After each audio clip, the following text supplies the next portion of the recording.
What's going on, everybody? Welcome back to another episode of Fact vs. Fiction. I'm your host, Jax. All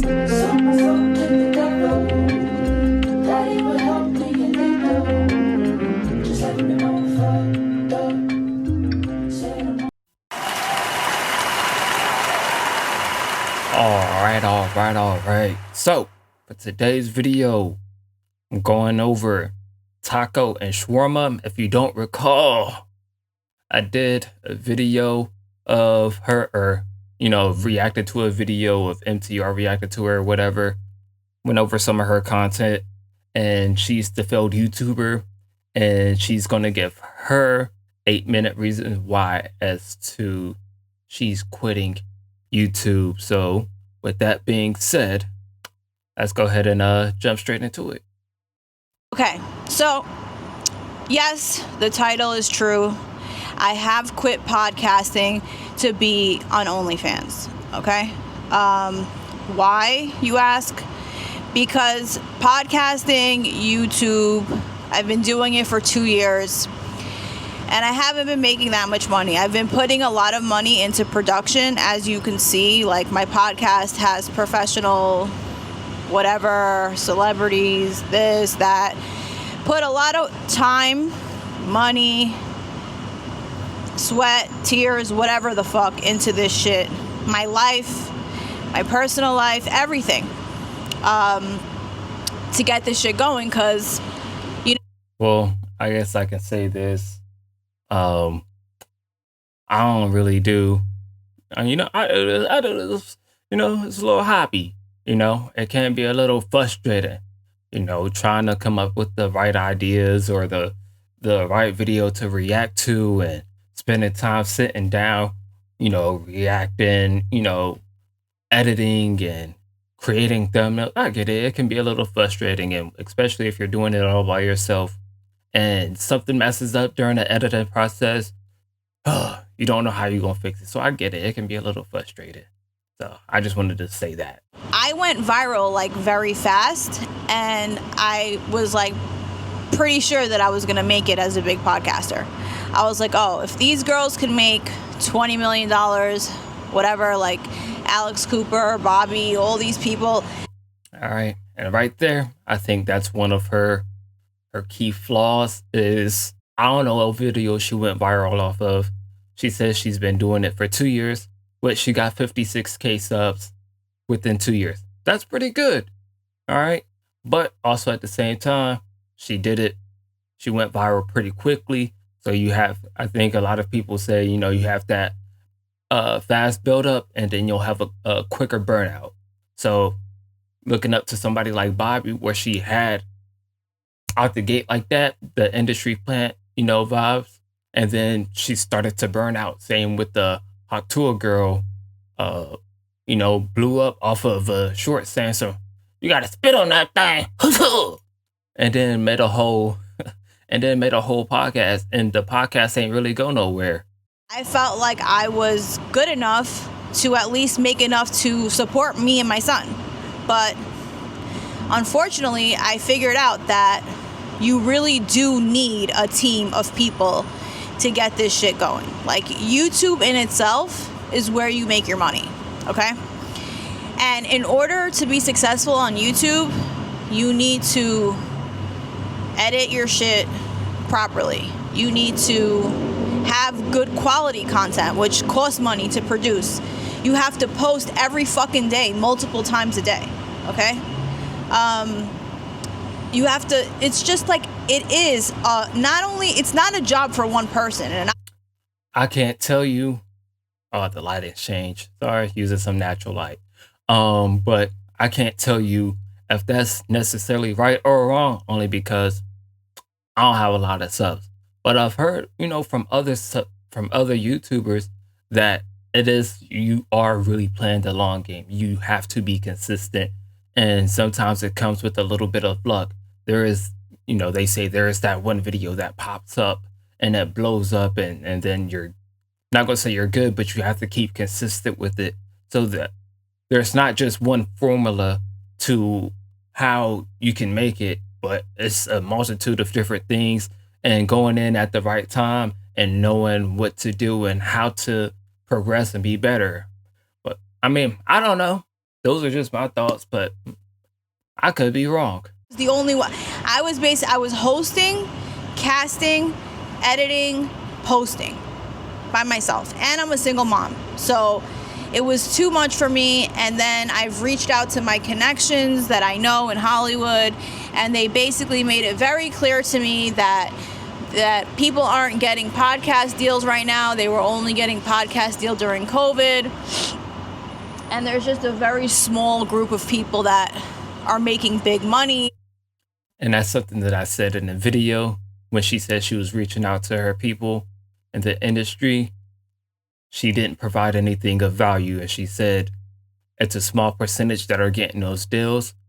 They don't see her as being somebody who can generate revenue for them. So whatever kind of content she was making, it wasn't valuable enough for them to invest into that. So boom, there you go. And they've been in this industry for a very long time. So they said, if you want to keep this shit going for 5-10 years, you want to play the long game. I don't want to play the long game. I don't know what the long game even means. We don't know when we're going to die. I put a lot of money in, and I'm not just going to throw it away. Doesn't make sense for me to build up this platform, have all you guys here, and then just do nothing with it. But yet, that's exactly what she's doing. 2 years, 56,000 subs. You've built it up a little bit, and now you're just going to throw it away because you're not getting the type of money that you want to bring in. I think some of this stuff is like, you got to have a passion for it. You got to have a passion for it. If you don't have a passion for it, then it's just essentially another job for you you just go in, you just clocking in, trying to get a paycheck. And if you're not enjoying it, if you're not doing it for the love of the game, you're not going to enjoy it. You're not going to enjoy, all the process where it's coming down to find the right video ideas. Again, you're not going to want to sit down and spend hours editing. You're not going to want to sit down and trying to figure out the right thumbnail to make. And all of that's going to seem like a drag, and it's going to seem like a hassle to you. And yes, sometimes it is a little bit of a drag, but also at the same time, if it's a passion, if it's something you enjoy, them hours it's going to be like, bah, bah, bah, bah, gone, just like that. And then you're going to have a finished project. You're like, dang, I made this. Yeah. But let's go. If you're not loving it, then yeah, it's pointless. You shouldn't be doing it, especially if you're not trying to do it 5 or 10 years, if you're not trying to wait it out. Again, small channel. I don't know nothing about this stuff. All right. But I'm just saying, if you're not trying to wait it out and actually reap the benefits and rewards from it, then you're doing it for nothing. You're just trying to do it almost to sell your soul. Thought about it for a while. While I was in Bali, I was like, by myself, and I was thinking a lot, and I was like, yo, I have a nice body. Like, yeah, okay, I'm not 18, I'm not Sophie Rain, but I'm a fucking MILF. Like, I got titties. Like, I don't know if you could see. I'm not wearing a bra. Hey, where'd the camera go? Hello, what are you doing? Even the camera got confused. Okay, hold on a second. You subject lost, you see? It's very hard to shoot by yourself. Anyway, as I was saying, while I was in Bali, I was thinking, like, okay, what is the plan, right? Because we need a plan. And I was like, yo, I have triple D's. I don't need a plan. I know personally men that are making from $10,000 to $100,000 a month off of OnlyFans. Women that aren't even known making $150,000, $200,000 a year on OnlyFans. I don't know how much of that is true, but I can tell you what. I can tell you one thing. We can look it up, though. We can very well look it up and see how much. She said her people, the people that she knows, are making that type of money. let's see, how much are women making on OnlyFans? And I said this in the last video too. But it says here, women's earnings on OF vary significantly from very little to millions of dollars per month, with averages reported around 100 to 700 per month for the majority of creators. High earnings are contracted at the top of 1 to 5%, which factors like a niche audience engagement and effective marketing strategies being more significant for success than gender alone, though female creators often have an advantage in the adult content niche. So right there, already debunked. So your average OF chick, she's making 180 to 700 a month, which is not a lot. So your average man is gonna make around 1,800 per month, and about 40% earn less than 100 a month. And that's same thing. That's based on, the audience, the size, the engagement, the marketing, stuff like that. So that's still not a whole lot. It's still not a whole lot of money to be made on OF if you're trying to really go for it. And they're not doing crazy stuff. You know what I mean? I've shown my body for less. So I was like, fuck it. Let's pivot the direction. We're gonna move over to OnlyFans. And I will tell you this.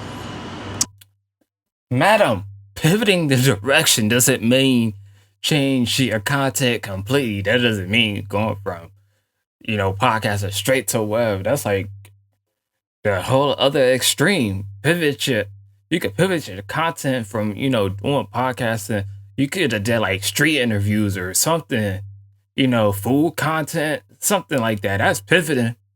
That's pivoting. Maybe still do podcasts, but talk about other things that could be more beneficial. You say you have industry friends or whatever. Maybe talk about their time in the industry. Maybe talk about, what you know about the industry. That's kind of pivoting. Going straight to love, it's crazy. But let's go. Been on OnlyFans for a week. I know I haven't told you guys right away, but like I said, I want to be on YouTube, but it's like posting, producing, but whatever. You get the point. It's just a lot of work. It's not like I can just take my phone and just talk into it and then it'll just post. You have to You can literally do that. That's how a lot of people started off on YouTube, with their phones, talking in front of their phones, went onto iMovie, edited it really bad or whatever, and then they posted it, and then they were consistent with it, and eventually they blew up and got bigger and gained an audience and were able to invest into cameras and mics and studio equipment. But you're not trying to do that. You pretty much do the same thing with OF, I'm pretty sure. I just read, again, you got to have an audience, you got to have a need, you got to have some marketing, strategies in there. I'm pretty sure it might take a little bit longer. Get a fucking mic, get a professional camera, make a fucking thumbnail, blah, blah. Okay? So I'm a little late to you guys, but if you've had a crush on me this whole time or want to see me, without clothes, subscribe to my OnlyFans. Okay? I don't know if I'm even allowed to say that. I hope I am. But, yeah, I don't know if I'm allowed to say that or not. This is all for entertainment purposes only. All right, cool. We're done there. All right. So, essentially, she doesn't feel like she provides enough value in order to keep her podcast going. So she's decided to use her body and show her goody two shoes, or her goodies, Sierra style, and, do OF content. That's what she want to do. Cool. Hopefully she finds God and she repents for her sins, because that ain't the way to go. Anyways, leave your thoughts and comments down below. Let me know what you guys think of this, all right? And I will see you guys in the next video. And guess what? If you're not there, then you are square. So till next time, peace. Turn his TV off, turn his TV off, turn his TV off, turn his TV off.